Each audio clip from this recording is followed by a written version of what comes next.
Hi today మనము PLSQLలో discuss చేయబోయే topic ఏంటి అంటే ఎక్సెప్షన్ హ్యాండ్లింగ్ అనే టాపిక్ని ఎక్స్ప్లెయిన్ చేయడం జరుగుతుంది.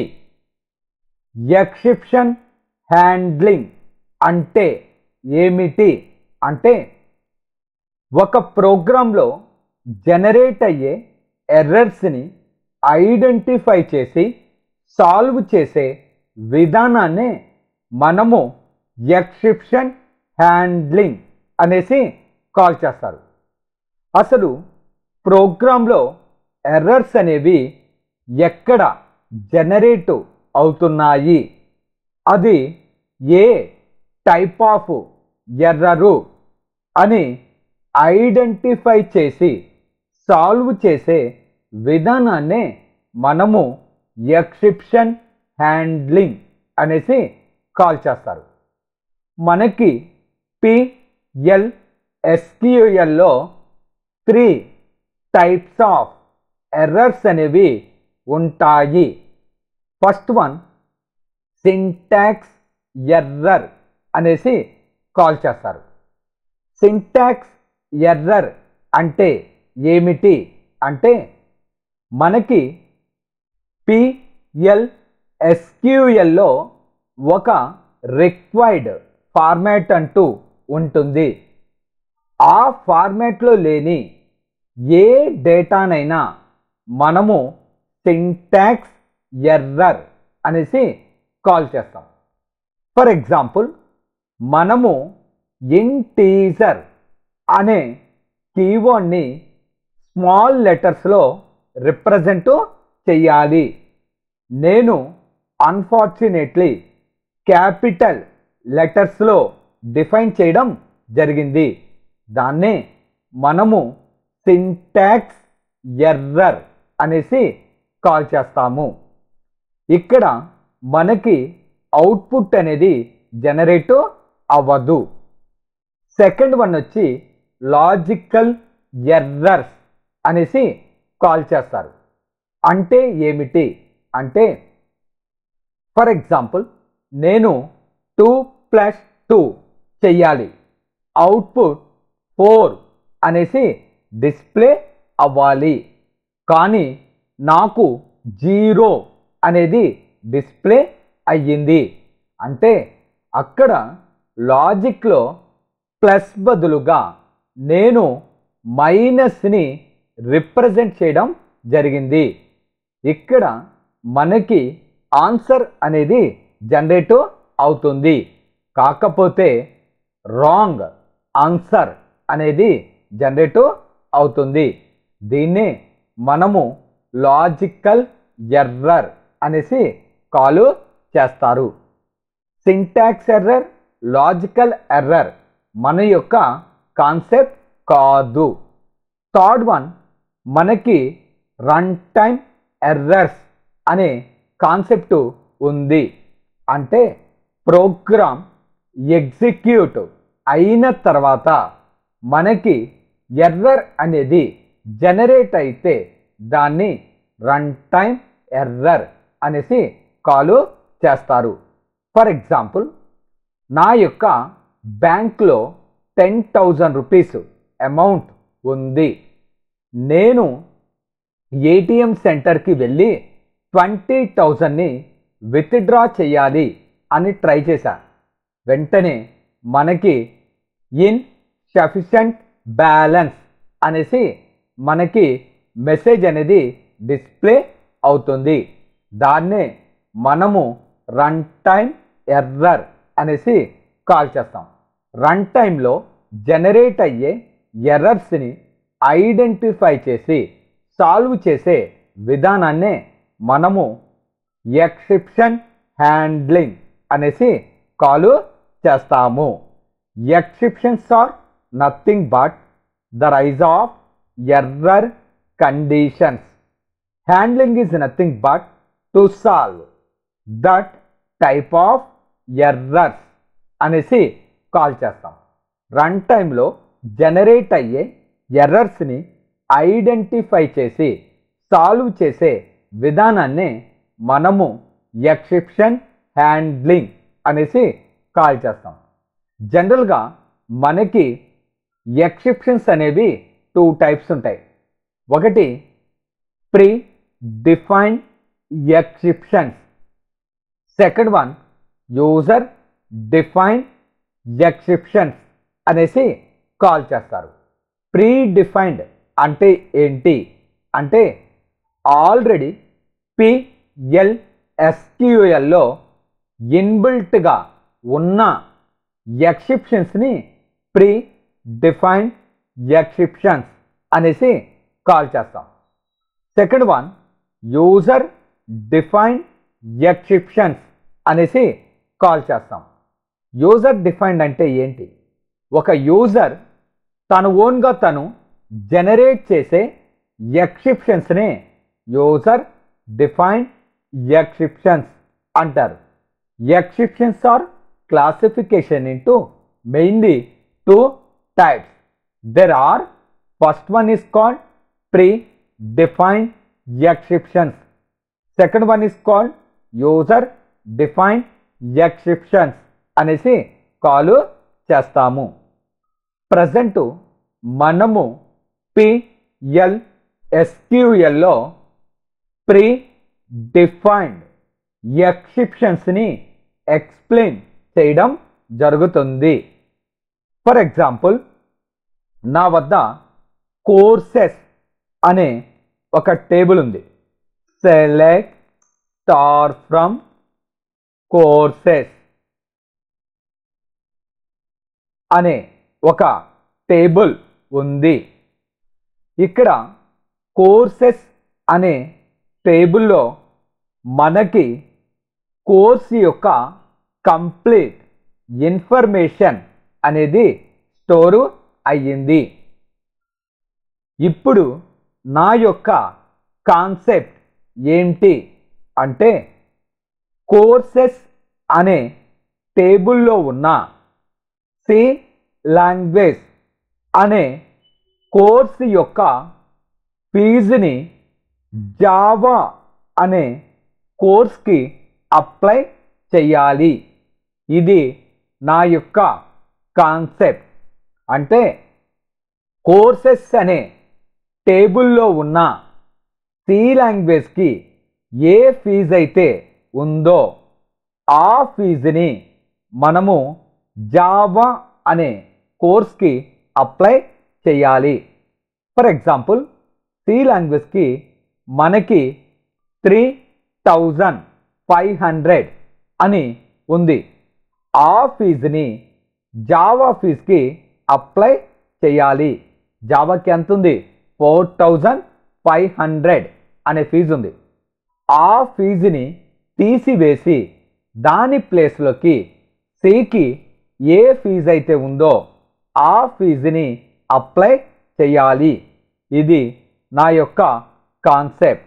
చూడండి, సి అనే కోర్స్కి ఉన్న ఫీజుని జావాకి అప్లై చేయమన్నా, ఒకవేళ నా టేబుల్లో సి అనే కోర్స్ కనుక లేనట్లయితే టేబుల్ మొత్తానికి యావరేజ్ శాలరీ ఫైండ్ అవుట్ చేసి ఆ యావరేజ్ శాలరీని జావాకి అప్లై చేయమన్నా. సి అనేది ఉన్నట్లయితే దాని ఫీజు తీసుకొచ్చి జావాకి అప్లై చేయాలి. నా టేబుల్లో సి లాంగ్వేజ్ అనేది లేనట్లయితే అప్పుడు టేబుల్ మొత్తానికి యావరేజ్ శాలరీ ఫైండ్ అవుట్ చేసి ఆ యావరేజ్ శాలరీని జావాకి అప్లై చేయాలి. ఇది నా యొక్క కాన్సెప్ట్. ఈ మొత్తానికి క్వశ్చన్ ఇదండి. ఇప్పుడు చూడండి, నేను ఎక్సెప్షన్ హ్యాండ్లింగ్కి ఒక ప్రోగ్రామ్ని జనరేట్ చేస్తున్నా. మనము వేరియబుల్స్ని డిక్లేర్ చేయాలి అంటే డిక్లేర్ అనే కమాండ్ని యూజ్ చేస్తాం. ఒక వేరియబుల్ తీసుకున్న v_p అనే ఒక వేరియబుల్ని డిఫైన్ చేశా. కోర్సెస్ అనే టేబుల్లో ఫీ పర్సంటేజ్ టైప్ అంటే కోర్సెస్ అనే టేబుల్లో ఫీజ్ అనేది ఏ డేటా టైప్ అయితే ఆ డేటా టైపు వి అండర్ స్కోర్ ఫీ అనే వేరియబుల్కి అప్లై చేయమని చెప్పాను. ఫర్ ఎగ్జాంపుల్ ఫీజ్ అనే కాలం ఇంటీజర్ అయితే వి అండర్ స్కోర్ ఫీ అనేది మనకి ఇంటీజర్ కింద వర్క్ అవుతుంది. దీన్నే మనము కాలం టైప్ అనేసి కాల్ చేస్తాం. Every program compulsory begins with begin. నేను సి లాంగ్వేజ్ యొక్క ఫీజ్ని గెట్ చేసుకోవాలి. సెలెక్ట్ ఏం డిస్ప్లే అవ్వాలి? Fees into v underscore fee. దీని మీనింగ్ ఏంటి అంటే ఫీ అనే వాల్యూని తీసుకుని వి అండర్ స్కోర్ ఫీ అనే వేరియబుల్లో స్టోరు చేయాలి. From courses where course code equals to C. C అనే లాంగ్వేజ్కి ఉన్న ఫీజ్ని వి అండర్ స్కోర్ ఫీ అనే వేరియబుల్లోకి పంపించాలి. ఫర్ ఎగ్జాంపుల్ సి లాంగ్వేజ్కి 3500 అనుంది. ఆ ఫీజ్ని వి అండర్ స్కోర్ ఫీ అనే వేరియబుల్లోకి స్టోరు చేస్తుంది. ఇప్పుడు దాన్ని మనము జావాకి అప్లై చేయాలి. ఒక టేబుల్లో ఉన్న వాల్యూని చేంజ్ చేయాలి అంటే అప్డేట్ అనే కమాండ్ని యూజ్ చేస్తాం. అప్డేట్ ఏ టేబుల్లో? కోర్సెస్ అనే టేబుల్లో. సెట్ ఫీజ్ అనే కాలంలోకి వి అండర్ స్కోర్ ఫీ అనే వేరియబుల్లో స్టోర్ అయ్యున్న 3500 అనేది అప్లై అవ్వాలి. వేర్ ఎవరికి? Course code equals to Java. Java అనే కోర్సు ఎవరికైతే ఉందో వాళ్ళకి ఈ వి అండర్ స్కోర్ ఫీ అనే వేరియబుల్లో ఉన్న 3500ని అప్లై చేయడం జరుగుతుంది. ఒకవేళ నా యొక్క టేబుల్లో సి అనే కోర్స్ కనుక లేనట్లయితే ఎక్కడికి మూవ్ అవుతుంది? ఎక్సెప్షన్ అనే దానికి మూవ్ అవుతుంది. వెన్ ఎప్పుడు మనకి ఎర్రర్ జనరేటివ్ అవ్వాలి అంటే no data found. It is a inbuilt command. అంటే ఆ టేబుల్లో డేటా అనేది లేనట్లయితే అప్పుడు ఏం జరగాలి అంటే అప్డేట్ కోర్సెస్ సెట్ ఫీజ్ అనే కాలంలోకి యావరేజ్ శాలరీని పంపించాలి. Select average fee from courses అంటే కోర్సెస్ అనే టేబుల్ మొత్తానికి యావరేజ్ని ఫైండ్ అవుట్ చేసి ఆ యావరేజ్ని ఫీ అనే కాలంలోకి అప్డేట్ చేయాలి. వేరెవరికి? Course code equals to Java అనే కోర్స్కి. అంటే సి అనే కోర్సు యొక్క ఫీజుని మనము జావాకి అప్లై చేయాలి.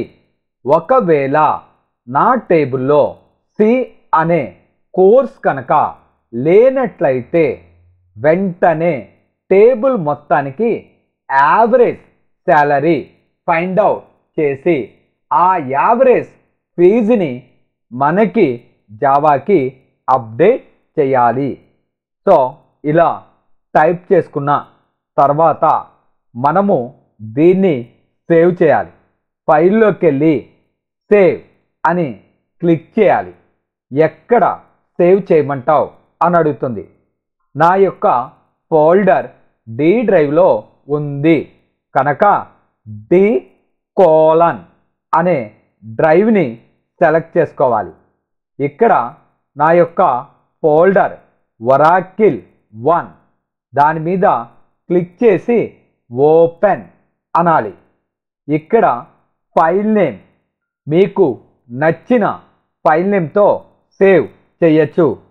నేను ఈ యొక్క ఫైల్కి E1 అనే నేమ్ని అసైన్ చేస్తున్నా. .SQL E1.SQL అని టైప్ చేసి సేవ్ అని క్లిక్ చేశాను.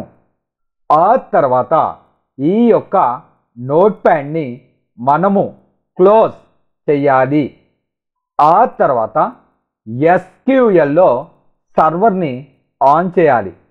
Set server output on.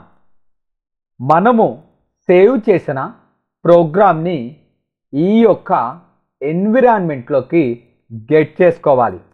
Get d:/oracle1 అనే ఫోల్డర్లోంచి E1.SQL అని టైప్ చేసి ఎంటర్ అంటే ఆ ప్రోగ్రామ్ ఇక్కడికి ఇంపోర్ట్ అవుతుంది. స్లాష్ టైప్ చేసి ఎంటర్ అంటే ఆ ప్రోగ్రామ్ ఎగ్జిక్యూట్ అవుతుంది. ప్రొసీజర్ సక్సెస్ఫుల్లీ కంప్లీటెడ్ అని మెసేజ్ మనకి డిస్ప్లే అయ్యింది. ఇక్కడ సి అనే కోర్సు యొక్క ఫీజుని గెట్ చేసుకుని జావాకి అప్లై చేసింది. ఇప్పుడు మీరు కోర్సెస్ అనే టేబుల్ని డిస్ప్లే చేసి చూడండి. సెలెక్ట్ స్టార్ ఫ్రమ్ కోర్సెస్ అని డిస్ప్లే చేశాను. ఇక్కడ సి అనే లాంగ్వేజ్కి 3500 అని ఉంది. ఆ యొక్క ఫీజుని జావా అనే కోర్స్కి అప్లై చేయడం జరిగింది. అంటే సి అనే లాంగ్వేజ్ యొక్క ఫీజుని గెట్ చేసుకుని ఆ ఫీజుని జావాకి అప్లై చేయడం జరిగింది.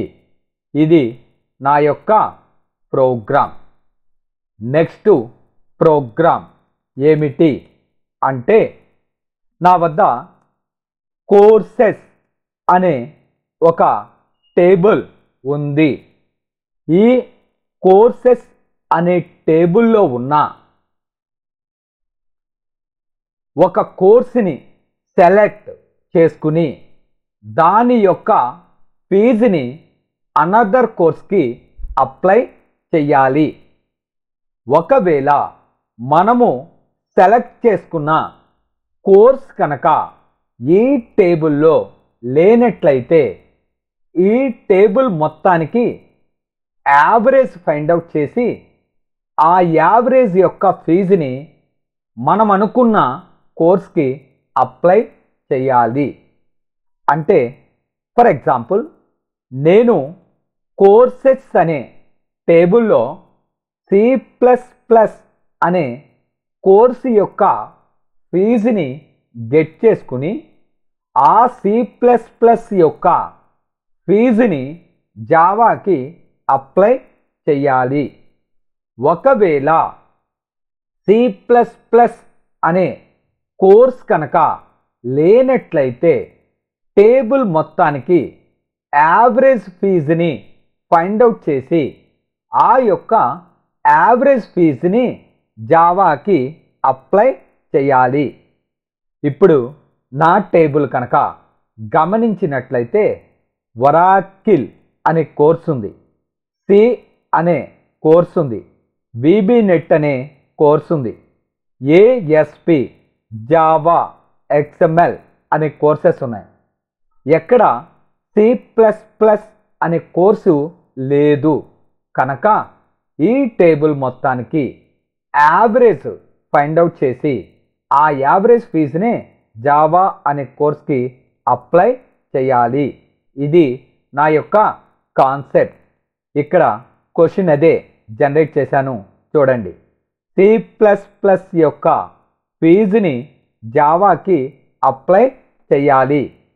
ఒకవేళ టేబుల్లో కనుక C++ అనే కోర్స్ కనుక లేనట్లయితే టేబుల్ మొత్తానికి యావరేజ్ శాలరీ ఫైండ్ అవుట్ చేసి ఆ యొక్క యావరేజ్ ఫీజుని మనము జావాకి అప్లై చేయాలి.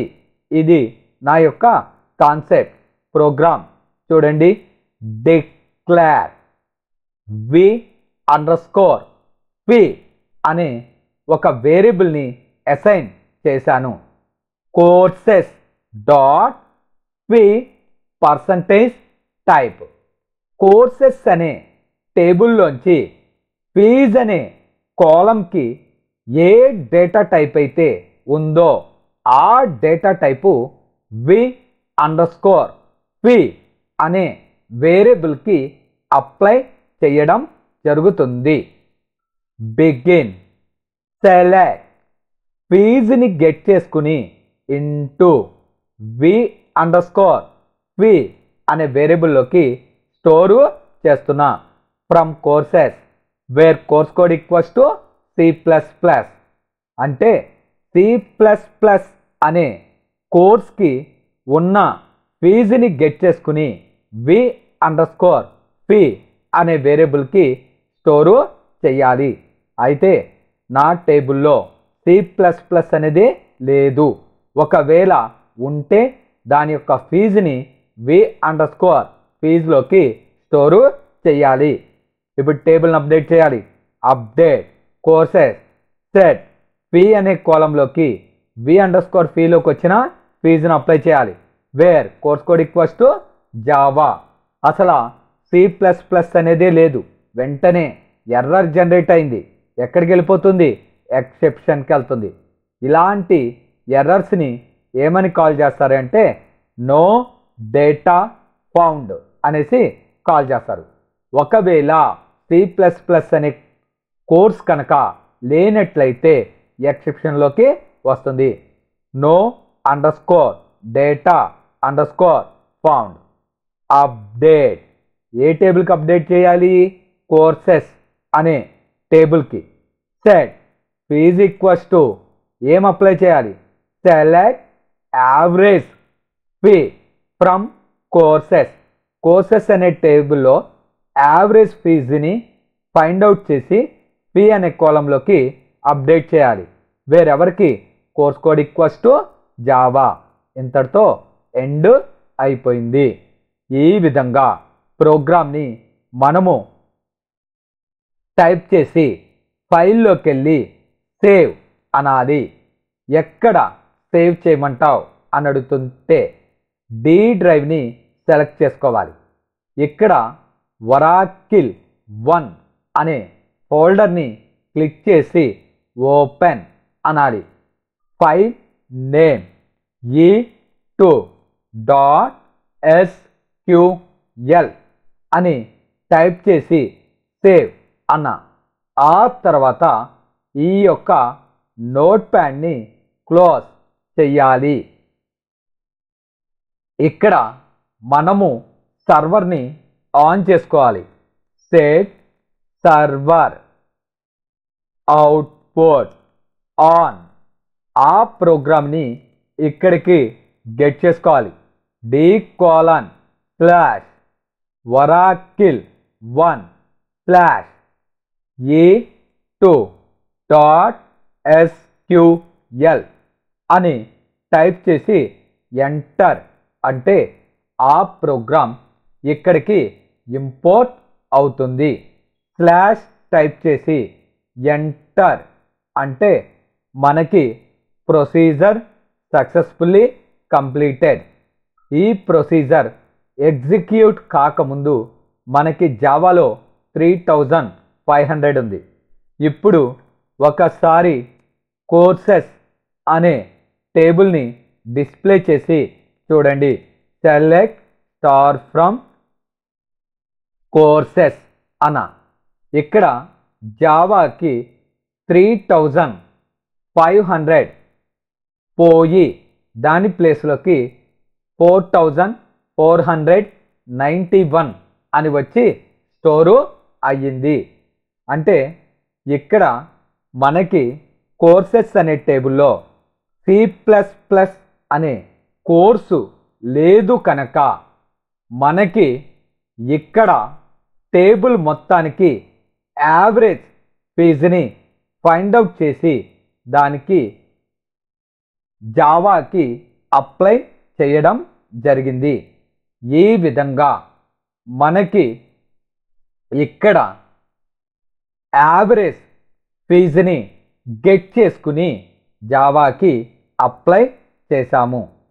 నెక్స్ట్ క్వరీ ఏంటి అంటే నా వద్ద కోర్సెస్ 1 అనే టేబుల్ ఒకటి ఉంది.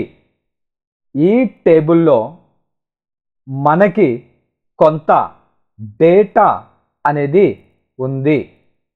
ఈ టేబుల్ నుంచి మనము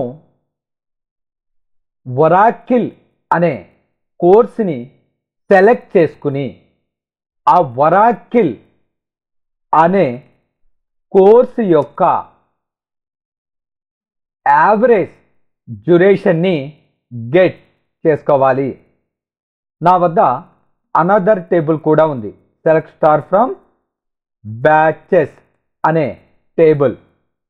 ఇక్కడ Oracle starting date ending date, Oracle starting date ending date లేదు అంటే ఆ కోర్స్ ఇంకా కంప్లీట్ అవ్వలేదు అనేసి మీనింగ్. అంటే ఇక్కడ బ్యాచెస్ అనే టేబుల్, కోర్సెస్ 1 అనే టేబుల్ నుంచి మనము డేటాని గెట్ చేసుకుని ఒరాకిల్ యొక్క యావరేజ్ డ్యూరేషన్ని ప్రింట్ చేయాలి. ఒకవేళ ఒరాకిల్ అనే కోర్స్ కనుక లేనట్లయితే మనకి ఇక్కడ నో కోర్స్ ఫౌండ్ అనే మెసేజ్ని డిస్ప్లే చేయాలి. ఇది నా యొక్క కాన్సెప్ట్ అనేసి కాల్ చేస్తాము. ఇక్కడ ఒరాకిల్ అనే కోర్సుని గెట్ చేసుకుని దాని యొక్క యావరేజ్ డ్యూరేషన్ని ప్రింట్ చేయాలి. ఒకవేళ నా టేబుల్లో ఒరాకిల్ అనే కోర్స్ కనుక లేనట్లయితే ఆ యొక్క కోర్స్కి మనకి నో డేటా ఫౌండ్ అనే మెసేజ్ని డిస్ప్లే చేయాలి. చూడండి, డిక్లేర్. ఇక్కడ v__ యావరేజ్ డ్యూరేషన్ అని తీసుకున్నా. నెంబర్ ఆఫ్ 3 అనే డేటా టైప్ని అప్లై చేశాను. బిగిన్ సెలెక్ట్ యావరేజ్ డ్యూరేషన్ని గెట్ చేసుకుంటున్నా. End date minus starting date. End డేట్లోంచి స్టార్టింగ్ డేట్ని తీసివేస్తే మనకి డ్యూరేషన్ అనేది వస్తుంది. ఇంటూ దాన్ని యావరేజ్ డ్యూరేషన్లోకి పంపించమన్నా. From batches where end date is not null and course code is Oracle. Oracle అనే కోర్సెస్కి యావరేజ్ డ్యూరేషన్ని ఫైండ్ అవుట్ చేసి ఈ వేరియబుల్లో స్టోర్ చేస్తుంది. ఫస్ట్ ఇక్కడికి వస్తుంది. If average duration is null అయితే అంటే యావరేజ్ డ్యూరేషన్ అనే వేరియబుల్లోకి ఏ value రానట్లయితే dbms_ output dot put_ line no batch of Oracle has been completed అని మెసేజ్ వస్తుంది. ఒకవేళ ఒరాకిల్ కనుక కంప్లీట్ అయినట్లయితే దాని యావరేజ్ డ్యూరేషన్ ఫైండ్ అవుట్ చేసి ఎల్స్కి వస్తుంది. ఇక్కడ average duration of Oracle is అని చెప్పి ఆ యొక్క యావరేజ్ డ్యూరేషన్ని ప్రింట్ చేస్తుంది. ఫర్ ఎగ్జాంపుల్, ఈ క్వరీలో నాకు ఒరాకిల్ కనుక ఉన్నట్లయితే ఒరాకిల్ యావరేజ్ డ్యూరేషన్ ప్రింట్ అవుతుంది. లేనట్లయితే ఈ మెసేజ్ ప్రింట్ అవుతుంది. ఇలా టైప్ చేసుకుని ఫైల్లోకి వెళ్ళి సేవ్ అనాలి. ఎక్కడ డి డ్రైవ్. ఇక్కడ ఒరాకిల్ 1 అనే ఫోల్డర్ని సెలెక్ట్ చేసుకుని ఓపెన్ అనాలి. ఫైల్ నేమ్ e3.sql అని టైప్ చేసి సేవ్ అనాలి. ఇప్పుడు ఈ యొక్క నోట్ప్యాడ్ని క్లోజ్ చేయాలి. మనము ఇక్కడ సర్వర్ని యాక్టివేట్ చేయాలి.